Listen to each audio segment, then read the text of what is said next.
ತಂದೆಯವ್ರು ಬಹಳಷ್ಟು force sir ಇದು. ಇಲ್ಲ ಜನಸೇವೆ ಮಾಡಬೇಕು, ನಮ್ಮ ತಂದೆಯವ್ರು ಮಾಡ್ತಿದ್ರು. ಚುನಾವಣೆ ಪ್ರಚಾರಕ್ಕೆ ಚುನಾವಣೆ ನಾನು ಕ್ಯಾಂಡಿಡೇಟ್ ಅಂತ ಹೋದ್ಮೇಲೆ ನನ್ನಿಂದ 3 ಜನ 4 ಜನ ಮಾತ್ರ ಇರ್ತಾರೆ. 15 ದಿನ ಕಂಪ್ಲಿ ಇದ್ರೆ 15 ದಿನ ಕುರ್ಗೋಡಿ ಇರ್ತೀನಿ ಸರ್. ಕ್ಷೇತ್ರ ಬಿಟ್ಟರೆ ಹೊರಗೆ ಕಾಲ ಇಕ್ಕಲ್ಲ. ಅಧಿವೇಶನ ಒಂದು ಬಿಟ್ರೆ ಯಾವತ್ತೂ ಕೂಡ ನಾನು ಬೆಂಗಳೂರಿಗೆ ಬರಲ್ಲ.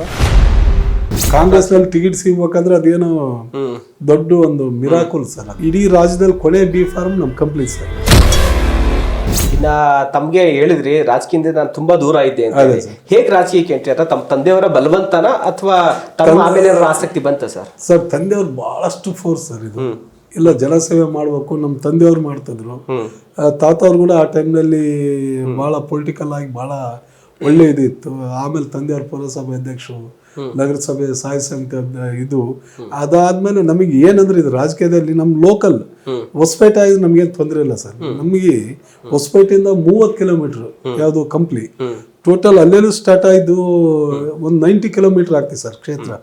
ಅಂದ್ರೆ ನಮ್ಗೆ ಕುರುಗೋಡು ಒಂದು ತಾಲೂಕು, ಕಂಪ್ಲಿ ಒಂದು ತಾಲೂಕು, ಬಳ್ಳಾರಿ ಒಂದು ತಾಲೂಕು, 3 ತಾಲೂಕು. ಹಂಗಾಗಿ ಅಲ್ಲಿ ಹೋಗಿ ಚುನಾವಣೆ ಫೇಸ್ ಮಾಡೋದು ಬಹಳಷ್ಟು ಇದಿತ್ತು. ಆ ಟೈಮ್ನಲ್ಲಿ ಗೊತ್ತಲ್ಲ ಸರ್, ಬಳ್ಳಾರಿ ಅಂದ್ರೆ ಯಾರು ಆ ಟೈಮ್ನಲ್ಲಿ ನಾವು ಚುನಾವಣೆ ಮಾಡ್ಬೇಕಾದ್ರೂ ಕೂಡ ಕರ್ನಾಟಕದ ರಾಜಕೀಯ ಒಂದ್ ಕಡೆ ಆದ್ರೆ ಮಂಡ್ಯ ರಾಜಕೀಯ, ಬಳ್ಳಾರಿ ರಾಜಕೀಯನೇ ಬೇರೆ ತರ. ನಾವು ಚುನಾವಣೆ ಪ್ರಚಾರಕ್ಕೆ ಚುನಾವಣೆ ನಾನು ಕ್ಯಾಂಡಿಡೇಟ್ ಅಂತ ಹೋದ್ಮೇಲೆ ನನ್ನಿಂದ 3 ಜನ 4 ಜನ ಮಾತ್ರ ಇರ್ತಿದ್ರು. ಅವಾಗ ಅಂತ ಪರಿಸ್ಥಿತಿಯಲ್ಲಿ ಅಲ್ಲಿ ಗೆದೋದಲ್ಲ, ಅವ್ರ ಎದುರು ಹೋಗಿ ನಿಂದ್ರದೇ ದೊಡ್ಡ ಒಂದು ಸಾಹಸದ ಕೆಲಸ ಅಂತ. ಸೊ ಮೊದಲ ಚುನಾವಣೆ ಸರ್ ಪಕ್ಷೇತರರಾಗಿ ತಾವು ಸ್ಪರ್ಧೆ ಮಾಡಿ ವಿಧಾನಸಭೆಗೆ ಸ್ಪರ್ಧೆ ಮಾಡಿ ಸರ್. ಮೊದಲ ಚುನಾವಣೆ ಎಷ್ಟು ಮತಗಳು ತಗೊಂಡ್ರ ಸರ್? ನಾವು 36,500 ಮತಗಳು ತಾನೆ ಸರ್ ಆಗಿನ ಕಾಲಕ್ಕೆ. ಅವಾಗ ಸೆಕೆಂಡ್ ಪ್ಲೇಸ್ ನಮ್ sir, Congress 3rd place, BJP 4th place sir. 4th place. ಹೇಗೆ ಸರ್ ಆಗಿನ ಕಾಲಕ್ಕೆ ಫೈನಾನ್ಷಿಯಲ್ ಎಲ್ಲ ಇತ್ತ ಹೇಗೆ ಸರ್?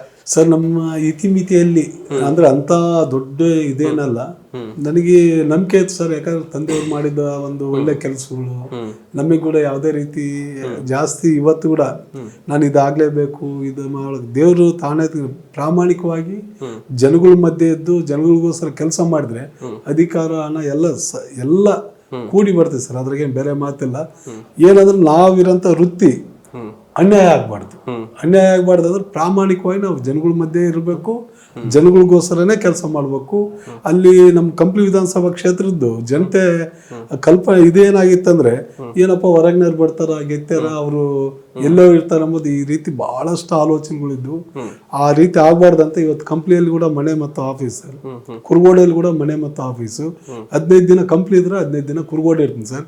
ಅಧಿವೇಶನ ಬಿಟ್ರೆ ನನ್ನ 6 ವರ್ಷದ ಜೀವನದಲ್ಲಿ ಅಧಿವೇಶನ ಬಿಟ್ಟರೆ ನನ್ನ ಸ್ವಂತ ಎಲ್ಲೋ ನಾನು ಫಾರಿನ್ಗೆ ಹೋದ, ಇಲ್ಲ ನನ್ನ ವೈಯಕ್ತಿಕ ಯಾವುದೋ ಎಂಜಾಯ್ ಮಾಡಿದ ಈ ರೀತಿ ಯಾವುದಿಲ್ಲ ಸರ್. ಕ್ಷೇತ್ರ ಬಿಟ್ಟರೆ ಹೊರಗೆ ಕಾಲ ಇಕ್ಕಲ್ಲ. ಅಧಿವೇಶನ ಒಂದು ಬಿಟ್ರೆ ಯಾವತ್ತೂ ಕೂಡ ನಾನು ಬೆಂಗಳೂರಿಗೆ ಬರಲ್ಲ. ಇವಾಗ ಅಧಿವೇಶನದಲ್ಲೇ ನನ್ಗೆ ಏನ್ ಕೆಲಸಗಳು ಕಂಪ್ಲೀಟ್ ಮಾಡ್ಕೊಂಡಿ ಅದಾದ್ಮೇಲೆ ಕ್ಷೇತ್ರದಲ್ಲಿ. Okay sir. ಸರ್ ಈಗ ಸೆಕೆಂಡ್ ಟೈಮ್ ತಾವು ಫಸ್ಟ್ ಟೈಮ್ ಸೋತ್ರಿ, 2nd ಟೈಮ್ ಕಾಂಗ್ರೆಸ್ ಹೇಗೆ ಬಂದ್ರಿ ಸರ್? ಸರ್ ಕಾಂಗ್ರೆಸ್ ಮೂಲ ಕಾಂಗ್ರೆಸ್ ತಂದೆಯವರು ತಾತವರು ಎಲ್ಲರೂ ಟಿಕೆಟ್ ಸಿಕ್ಕಿಲ್ಲ ಅಂತ ಪಕ್ಷೇತರ ಸರ್. ಇಲ್ಲ sir, first time 100% ticket confirm ಆಗಿಬಿಡೋದು. ಕೆಲವೊಂದು ಕಾಂಗ್ರೆಸ್ ನಲ್ಲಿ ಟಿಕೆಟ್ ಸಿಗ್ಬೇಕಂದ್ರೆ ಅದೇನೋ ದೊಡ್ಡ ಒಂದು ಮಿರಾಕಲ್ ಸರ್. ಅದು ಆ ಕಾಂಗ್ರೆಸ್ನಾಗ ಅಂದ್ರೆ ಆ ರೀತಿ ಬಂದ್ಬಿಟ್ಟಿ ಸರ್ ಇಲ್ಲಿ ನಮ್ಮ ರಾಜ್ಯದಲ್ಲಿ. ಹಂಗಾಗಿ ಕಾಂಗ್ರೆಸ್ ಬಹಳ ಫೈಟ್ ಮಾಡಿದೀವಿ ಸರ್ ಕೊನೆ ಮೂಮೆಂಟ್ ವರೆಗೆ. ಇಡೀ ರಾಜ್ಯದಲ್ಲಿ ಕೊನೆ ಬಿ ಫಾರ್ಮ್ ನಮ್ ಕಂಪ್ಲೀಟ್ ಸರ್. ನನಗೆ ಕೊನೆ ಲಾಸ್ಟ್ 9 o'clock ನಾಳೆ ನಾಮಿನೇಷನ್ ಮಾಡ್ಬೇಕಂದ್ರೆ ಇವತ್ತು 9 o'clock ವರೆಗೆ ನೀವು ಟಿಕೆಟ್ ಕೊಡ್ತು ಅಂತಂದೇಳಿ ಟಿಕೆಟ್ ಕೊಡ್ಲೇ ಇಲ್ಲ ಸರ್. ಅನಿವಾರ್ಯ ಜನಗಳು ಒತ್ತಡ. ಹಂಗಾಗಿ ನಾನೆಲ್ಲ ಸ್ಪರ್ಧೆ ಮಾಡ್ಲೇಬೇಕಂತ ಡಿಸೈಡ್ ಮಾಡಿ, ಯಾಕಂದ್ರೆ ತಂದೆಯವ್ರು ಕೂಡ 3 ಟೈಮ್ ಕಾಂಗ್ರೆಸ್ ಟಿಕೆಟ್ ಕೇಳಿ ಕೇಳಿ ಕೇಳಿ ಸಾಕಾಗಿ ಅವ್ರಿಗೆ ಅಲ್ಲಿ ಕ್ಲೋಸ್ ಆಯ್ತು ಸರ್. ನಾನು ಆ ರೀತಿ ಆಗೋದ್ ಬೇಡ, ಜನಗಳು ಸೇವೆ ಮಾಡಂಗಾದ್ರೆ ನಮ್ಗೆ ಒಳ್ಳೆ ಮನಸ್ಸಿದ್ರೆ ಜನಗಳು ಆಶೀರ್ವಾದ ಮಾಡ್ತಾರಂತ ನಾನು ಇಂಡಿಪೆಂಡೆಂಟ್ ಆಗಿ ನಿಂದೆ ಸರ್. ಜನಗಳು ಕೂಡ ನಿರೀಕ್ಷೆ ಮೀರಿ ಓಟ್ ಹಾಕಿದ್ರು. ಆ ನೆಕ್ಸ್ಟ್ ಟೈಮ್ ಪಕ್ಷ ಗುರುತಿಸಿ ಟಿಕೆಟ್ ಕೊಡ್ತು, ವಿನ್ ಆದ್ವಿ ಸರ್. ರಾಜಕೀಯದಲ್ಲಿ ಒಂದಿದೆ, ಫಸ್ಟ್ನೇ ಸಲ ಎಲೆಕ್ಷನ್ ನಿಲ್ಲೋದು ಸೋಲಕ್ಕೆ, 2ನೇದು ಸೋಲ್ಸಕ್ಕೆ, 3ನೇದು ಗೆಲ್ಲಕ್ಕೆ ಅಂತ. 2ನೇ ಸಲಿನೇ ಗೆದ್ದಿದ್ದೀವಿ. ಹೌದು ಸರ್, ಹೌದು ಸರ್.